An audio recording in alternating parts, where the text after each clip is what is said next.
First of all, I do apologize if you hear any vrooms during this recording. I'm recording this on my phone. Those vroom sounds will be like for notifications and stuff like that. But I will say this. If you are a betting person and you had any of the teams, and I mean any of the teams, in the college football playoff 12-team bracket that had buys, if you had money on them, you pretty much lost all your money, or at least if you were betting on them. Because in its first year, you had Arizona State, Boise State, Georgia, and Oregon, all who had buys, all because they were ranked higher, lose. And not just lose, 3 out of those 4 matchups, or 3 out of those 4 teams got blown out. Well, at least lost decisively. Penn State beat Boise State by 17? Ohio State obliterated Oregon yesterday on New Year's Day. And then tonight, Notre Dame by 13 beat Georgia. The only competitive game was the CFP playoff game, the Peach Bowl, the quarterfinal between Arizona State and Texas won that. I'm going to tell you right now, everybody was already talking about reevaluating, how they're going to make this 12-team, soon-to-be 14-team playoff, because they're going 14 teams by 2026, 2027. How can they improve on it? And I think the best way to improve on it, in my honest opinion, and I think and believe, hopefully they're considering this, is to basically not give any buys. Yeah.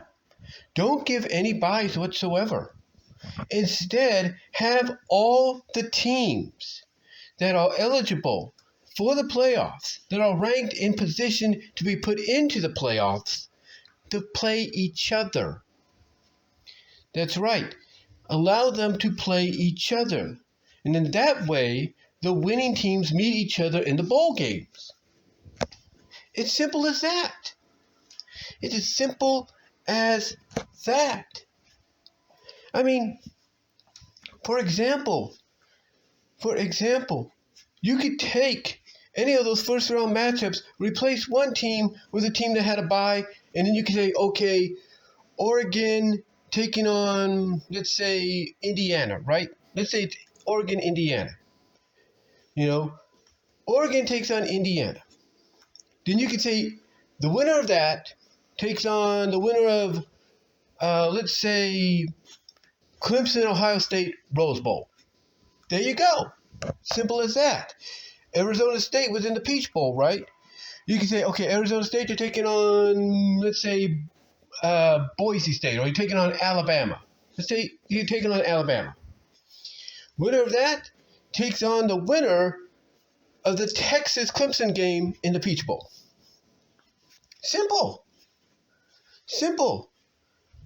And then Notre Dame beat Indiana, but you kind of understand I'm giving an example, right? Let's say Notre Dame, takes on, who got left out? Who was left out? Ole Miss? Ole Miss was left out. Who got left out? Miami U? Okay. Let's say University of Miami, Notre Dame, winner of that takes on the winner of, let's say, Georgia and Penn State. Let's say that. And they play in the Sugar Bowl. The winners face each other in the Sugar Bowl. And then the same with the Fiesta Bowl. Same with the Fiesta. Let's say, who was in there today? Oregon. Well, not Oregon, but who was in there today? Who was in the playoffs again? Let's say, okay, I'm trying to think about, basically you get what I'm saying. Let's say, okay, Michigan didn't have a good year. But let's say Michigan, K-State in one game, right? Winner of that goes to the Fiesta Bowl against the winner of Georgia, Penn State. You see what I'm saying? A lot easier A lot easier just to have all the teams play, in first round matchups, and then the winners advance to the quarterfinals, which are the bowl games that they played in. The bowl games they played in, but basically the bowl games where the teams that had byes lost in. That's what I was trying to say. Equal footing.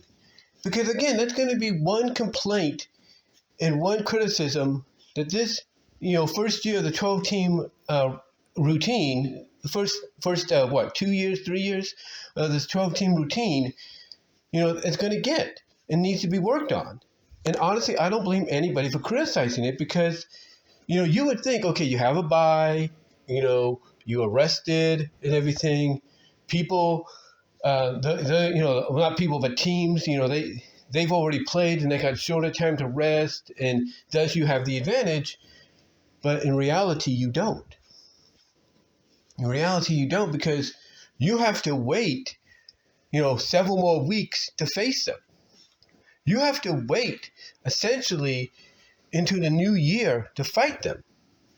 And then what happens? You're either going to succeed because you had plenty of rest, and along that time frame, you've also trained and got better and basically looked over all the various tapes of potential opponents you're going to face in that quarterfinal.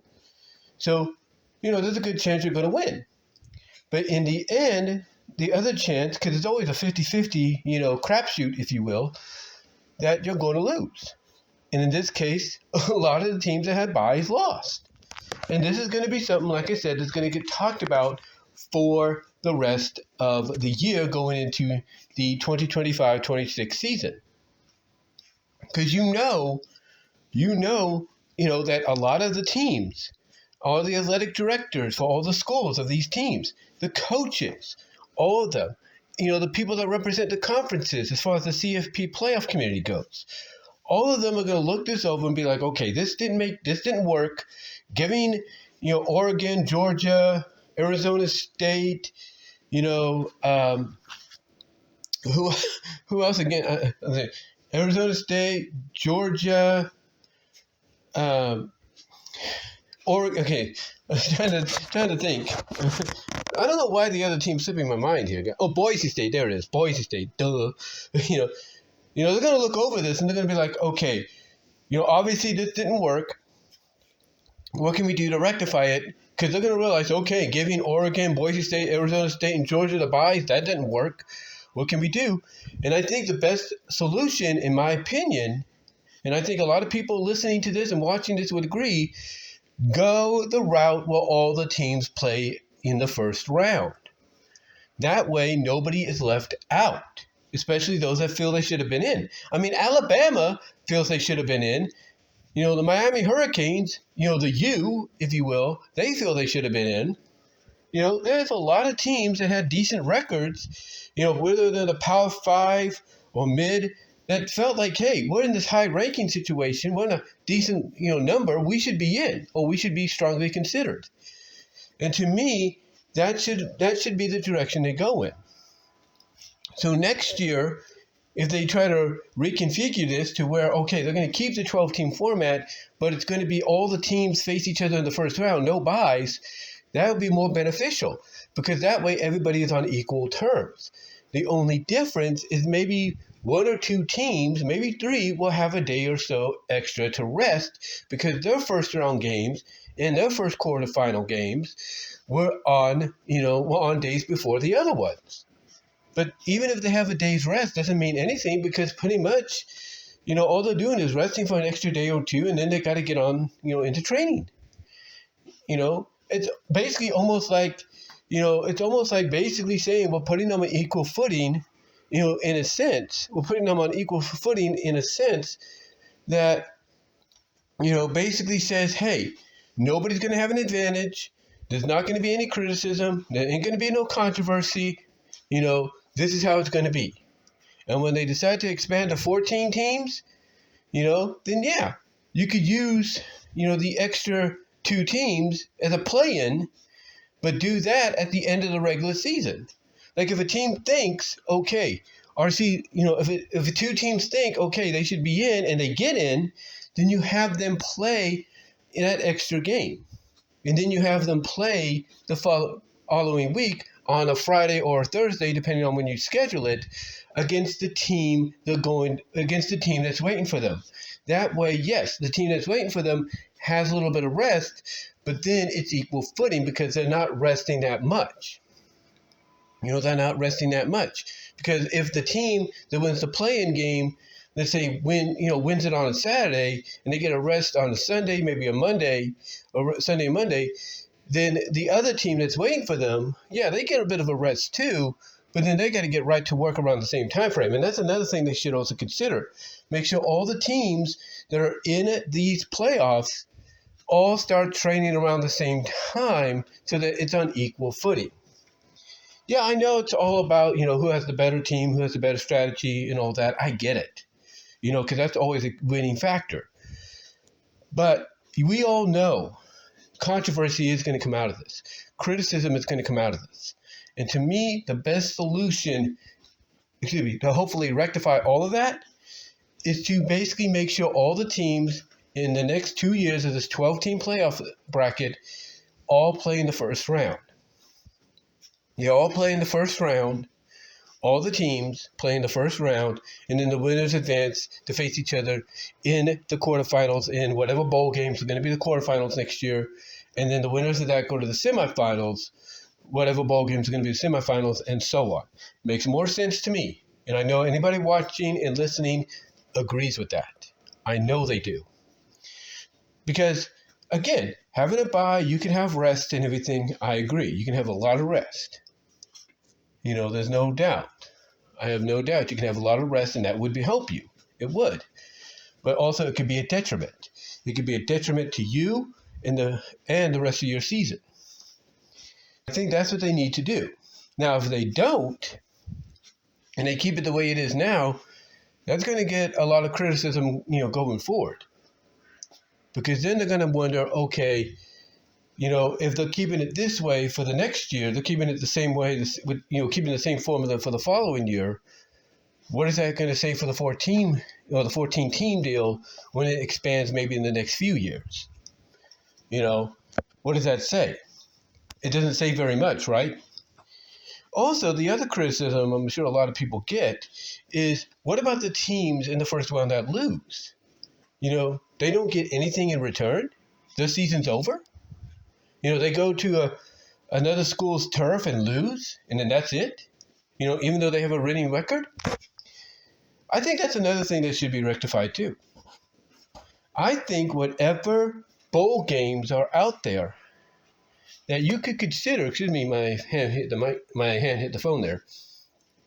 But whatever the bowl games outside of the New Year's Six, if you will, the CFP, bowl games, that you could consider as being, kind of on that next level, like basically the bowl games beneath. Those should be the bowl games in which the losing teams of the first round get into. That's just my opinion. So I think, basically, for example, let's say the Holiday Bowl. The Holiday Bowl is considered one of the best bowl games of all time. Classic. Why not have that game and maybe the Gator Bowl? This is my opinion. The Gator Bowl, because you're going to have like four teams out, right? 4 teams that lose in that first round, right? First round, you got 2 games each, right? 2 games each. So each team would, you're going to have a losing team out of those first rounds, right? That's just me. It's just my opinion there. But you're going to have losing teams, right? So you need 4 bowl games set up.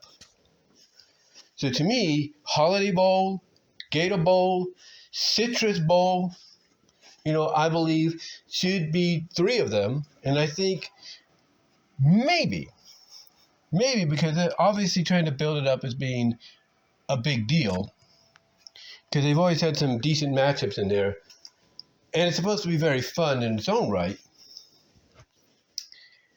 I look at the fact that the Holiday Bowl, the Gator Bowl, Citrus Bowl, and the Pop-Tarts Bowl. Yeah, I know it sounds silly. I know that sounds kind of silly, but I think the Pop-Tarts Bowl, the Citrus Bowl, Holiday Bowl, and Gator Bowl, should be the bowl games that get considered as, constellations for those that didn't win the first round matchups. So, for example, you had Syracuse against Washington, right? Well, you could put You could have put one of those two teams in another bowl game. Take out another team. And all that. Basically take out a lesser team, and I say that with all due respect, lower tier school team. Maybe put them in something else. And I think this is where maybe an extra couple of bowls would come in handy. I think honestly, this is why I think they should bring back some bowl games. In my opinion, they should. Because when you think about it, if they would go this route, you don't want to leave anybody that's bowl eligible out, right? Even the smallest schools. So I think introducing some new ones or resurrecting some classics would be beneficial. But in my opinion, I think outside of the bowl games we have now, whether the 42, 43 bowl games, which include the CFP ones, outside of those, you should have at least maybe 47. Oh, not 40. 40. You should have at least about what? We have 43. Add a couple more. These maybe 4 more, maybe. I would say we should have at least. I'll put it this way: you want to expand this playoff bracket, right? But you also don't want to leave anybody out. And I think the losing team should at least have a constellation. And that's to go to other bowl games, to at least have something as a reward. Like, yeah, you got this far, you didn't make it, but here, you can play another game and at least try to become a champion to a point. So I think, again, the bowl games I mentioned should be the ones that they look into. And then secondly, you need to add maybe, I would say what, 4 more, 5 more bowl games? I would say 4 more, maybe 4 more bowl games. Make it about even. Basically, give us about 47, maybe 48, or something like that. 47 to 48 bowl games. I know that's a lot more, but hey, we got a lot more viewing outlets, if you will, around. So having more viewing outlets allows us to have more opportunities to watch the games. I mean, heck, you got the CW that's doing college football and basketball now, even baseball, I think, and they present the Arizona Bowl. Doing what I'm suggesting would give them more opportunity to have content for their channel. You got Netflix; they're getting into sports and everything now. They have the NFL games. They got the WWE coming in. And all that. So I think Netflix would be a good place for a bowl game. You could do a Netflix bowl. There you go. That could work. You kind of get what I'm saying, right? I mean, you also have Amazon Prime. You could do the Amazon Bowl if you want to. Or something, that's themed after Amazon. You got Max. You got Peacock. I'm just saying, you got all these outlets. And in my opinion, those outlets are perfect for additional new bowl games or classic bowl games, that's sponsored maybe by Peacock, Netflix, Amazon Prime, and Max, and so on. They would be perfect to be put into that position, so that way the smaller tier schools don't get left out. And again, like I said, as a result, you can allow the teams that don't win the first round to have a constellation to at least play one more game in the bowl season. You know what I'm saying? It's like, for example, when Indiana lost to Notre Dame, Indiana's like, well, season's over, right? No. Instead, if they were to implement what I'm suggesting, Indiana could have been placed in the Pop-Tarts Bowl, instead of Rutgers. And Rutgers could have gone into one of the newer bowls, like the Netflix Bowl or whatever you want to call it. You see or the sponsored Netflix Blue Bonnet Bowl, because that used to be a thing, or the Amazon Freedom Bowl. I'm just saying. to me, there's a lot that, they have to really, if I'm the NCAA football committee for this, the FBS committee, CFP committee and all that, there's a lot I have to cipher through. But I think going in these directions to where all the teams play in the first round, and those that don't win the first round get to at least play as a constellation in bowl games, and then I think would be a great way, would be a great direction to go in, and as well, like I said, you can add in new bowl games because you got all these new viewing options out there that would be would really benefit from it, in my opinion, really would. So, to me, I think honestly, after this entire CFP thing, bowl season's over, there's going to be a lot of talk about what they have to do. And my suggestion, again, have all the teams, and maybe this is what they're going to look into, is have all the teams play in the first round, and then have the winners face each other in the bowl games that are used for the CFP. And then, in my opinion, allow the teams that don't win to have a constellation of playing in other bowl games like the ones I suggested, like the Gator, Holiday, Citrus, and Pop-Tarts. And then in addition, introduce some new bowl games or resurrect some classic bowl games with new sponsorships, through people like Netflix, Amazon, Peacock, Max, Apple, you name it. And then by doing so, you have other outlets for the smaller teams that are bowl eligible, the smaller school of teams that are bowl eligible to still be in bowl games, even if it's new ones that are in their first year, and they're going to be on streaming services. That's just me. That's just me. That's just me in one way I would do it. The other way, honestly, is I would just make the whole college football playoff thing its separate thing. I would make the whole 12-team bracket its own thing, and that opens the door for the New Year's Six bowl games of, citrus, not citrus, but cotton, rose, orange, fiesta, sugar,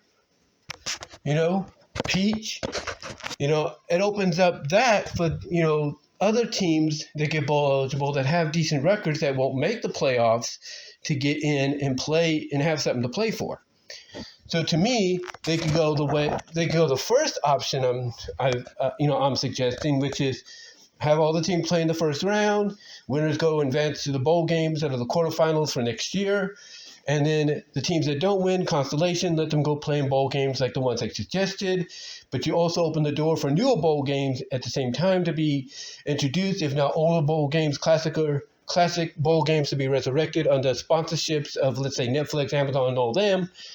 To be brought into the picture, and allow the smaller school teams to be played into those, or the schools that would have gone to the games that I'm suggesting as constellations to go there, and off to the race, and then to me you off to the races from there, and I think that would work out perfectly. Or the other more sensible direction. Is to just let the college football playoff be its own thing, and then you keep the bowl games for those that don't make it to the playoff to have something to fight for. But that's just my opinion. But let me know what your thoughts are. How do you feel about, how things have gone so far with the playoff system? Do you agree with any of the ideas that I've come up with? Which one do you think is better? Do you think my first option of, hey, have all the teams play in the first round, the teams that don't win, get to play in four bowl games, like the ones I've mentioned, while introducing some newer bowl games for the teams that would have gone to those bowl games but now can have other bowl games to go to? What do you think about that? Or do you agree with the other option, which is, hey, let's just have them, have the entire tournament be its own separate entity, and the bowl games are, the bowl games system is reserved for those that don't get into the playoffs. What are your thoughts? Let me know down below in the comments, as well as in the live chat during the premiere. Like the video, subscribe to the channel, ring the bell for notifications, click on the links in the description to find my content elsewhere, as well as check me out at dvnart.com at bvw1979. Click on the link at the bottom to my Teespring store to get merchandise you can't get anywhere else. And until next time, guys, I will talk to you later. But yeah, let me know what your thoughts are. And until then, I am out.